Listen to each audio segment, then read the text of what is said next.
Hey there, everybody. Welcome into week 9 of the NPA.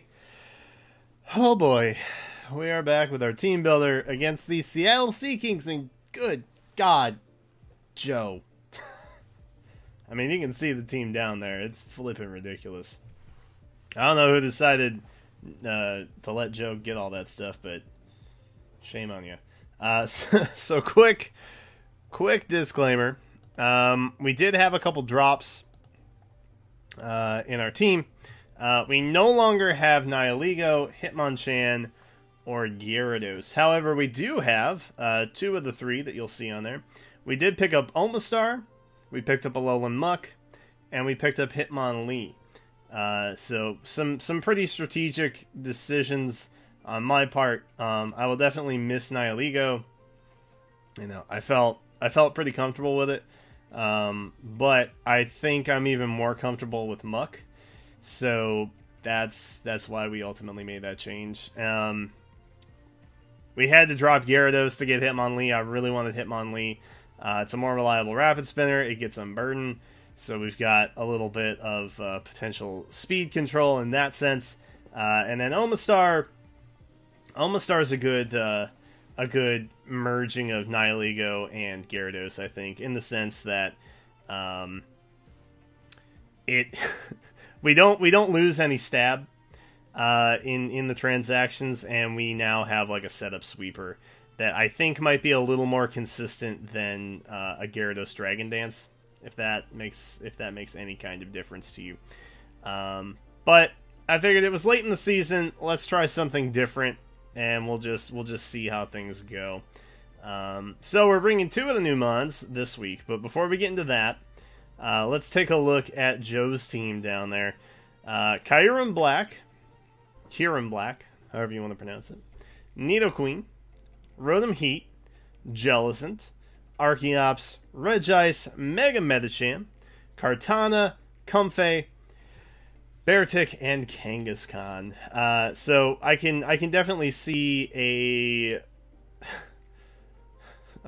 relatively good idea of who's coming. Probably Jellicent, Regice, Kartana, Rotom Heat, Kyurem Black, and probably, well, I don't know.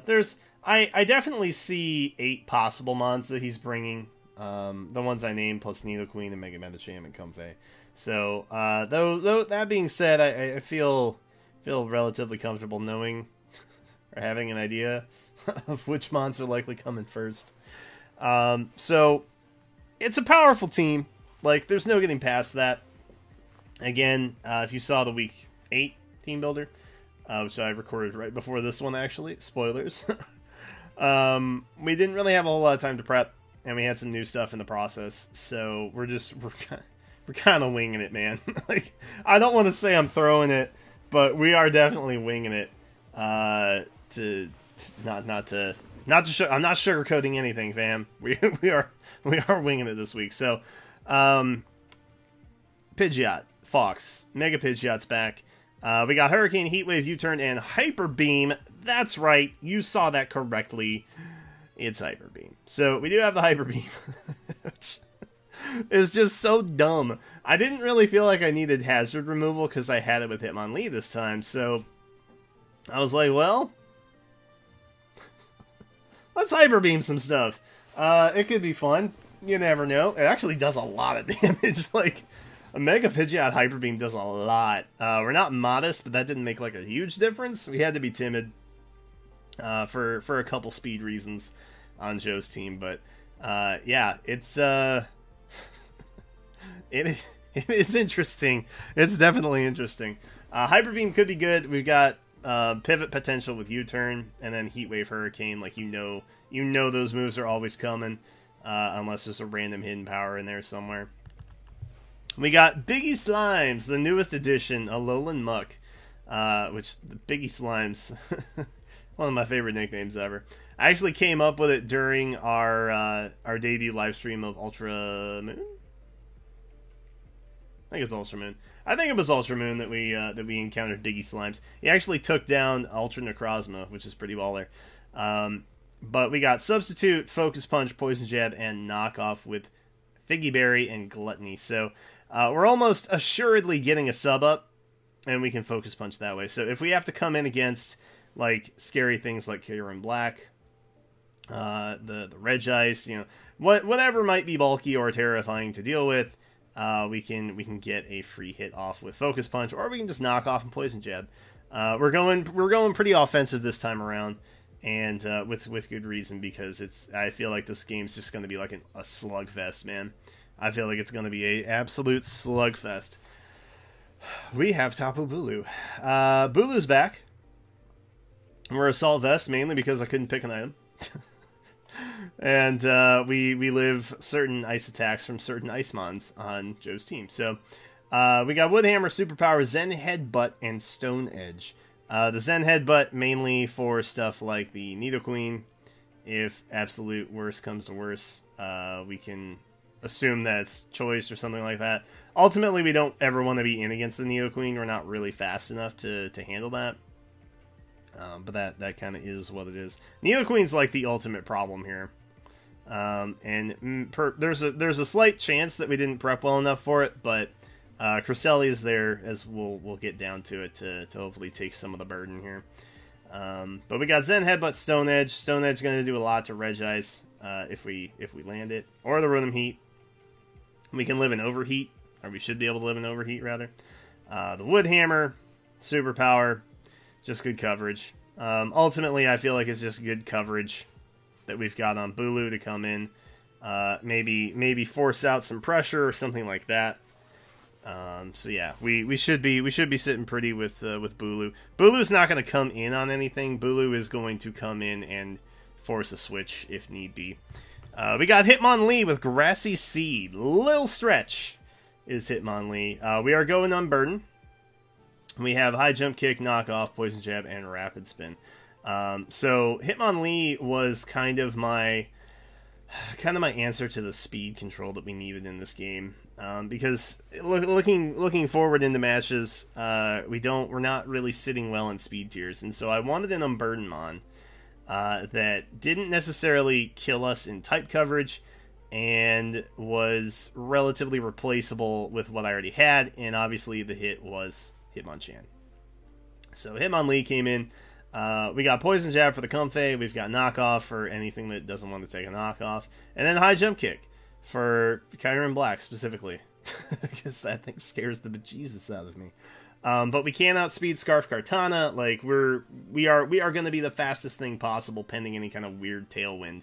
So all that said and done, Hitmonlee I'm thinking might be kind of MVP for us. The problem is that we can't really switch him out. Once Grassy Seed goes off, the Unburden hits, we get that boost. If we switch out, we don't get that boost back.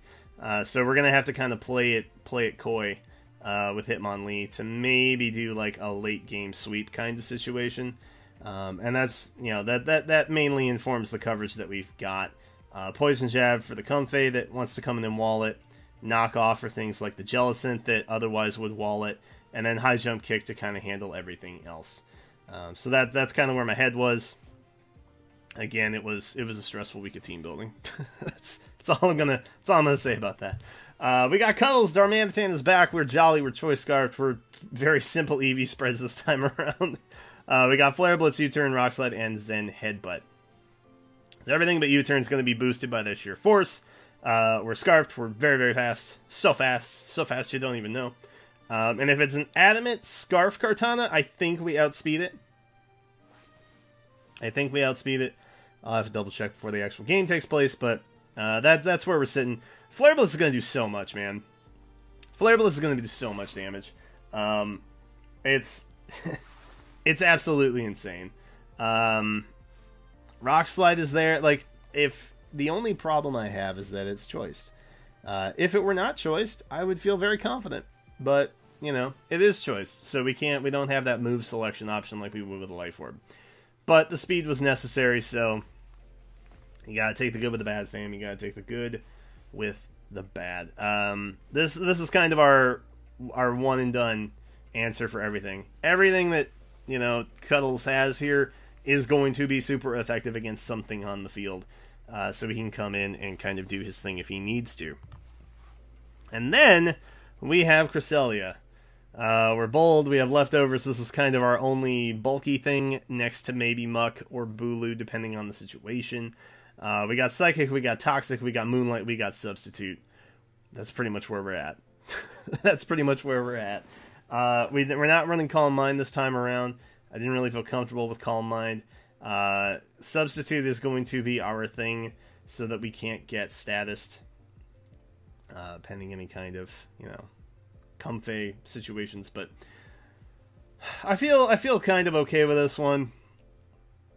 And like I said, Cresselia is kind of our answer to Nidoqueen, and that's about all I wanted it for. It's about all I needed it for.